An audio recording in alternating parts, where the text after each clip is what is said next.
Today on the Daily Scoop podcast from the Scoop News Group, Senator Ted Cruz eyes a regulatory AI sandbox program within OSTP, and Drew Myklegard is stepping down as Deputy Federal CIO.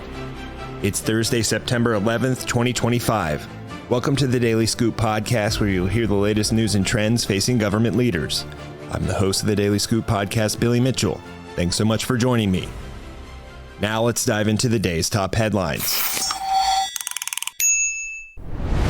Senate Commerce Committee Chairman Ted Cruz said he would introduce legislation to establish AI sandboxes to allow companies room to breathe without running up against regulations.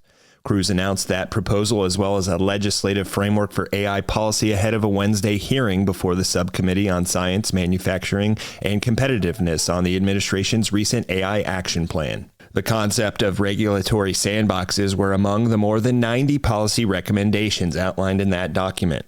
Cruz said during the hearing that, quote, under the Sandbox Act, an AI user developer can identify obstructive regulations and request a waiver or modification, which the government may grant for 2 years via a written agreement that must include a participant's responsibility to mitigate health or consumer risks, adding that, quote, a regulatory sandbox is not a free pass. People creating or using AI still have to follow the same laws as everyone else, unquote.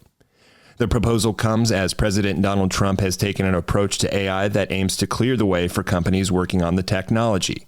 Identifying and removing regulatory barriers to AI and limiting federal funding to states with AI regulations deemed burdensome, for example, were also recommendations from that plan. During the hearing, White House Office of Science and Technology Policy Director Michael Kratsios voiced support for the forthcoming legislation and said he was excited to work with Cruz on the bill. He also said that the approach had already been successful in the commercial drone industry. Kratsios said he had, quote, personally seen the power of these sandboxes to be able to allow great American minds and innovators to actually put their tools to the test in real-life situations, and from there be able to provide the necessary valuable feedback back to the regulators to be able to create the right regulatory frameworks, unquote.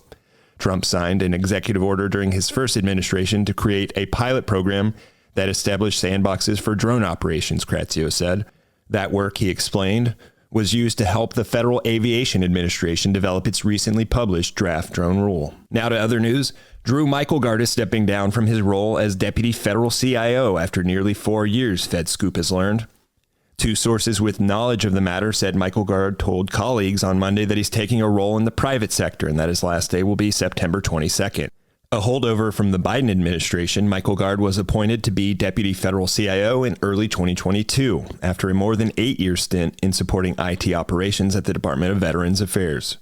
During his time in the Office of the Federal CIO, he championed a number of key government-wide technology modernization initiatives, including rolling out a new policy reforming federal cloud security authorizations under FedRAMP, and guidance on how agencies acquire and inventory their AI tools, among others. On Monday, Myklegard was also recognized with a FedScoop 50 award in the Golden Gov Federal Executive of the Year category. For more news at the intersection of the federal government and technology, make sure to visit fedscoop.com. Thanks so much for tuning in to another episode of the Daily Scoop podcast, available on all podcast platforms. If you've already rated the podcast on your platform of choice, thanks so much. High ratings and good reviews of the show help more people to find it. The Daily Scoop podcast is a production of the Scoop News Group in Washington, D.C. Adam Butler and Carlin Fisher help put the show together, and the entire Scoop News Group team contributes. We'll be back tomorrow with more top headlines. Until then, I'm your host, as always, Billy Mitchell. Thanks so much for listening.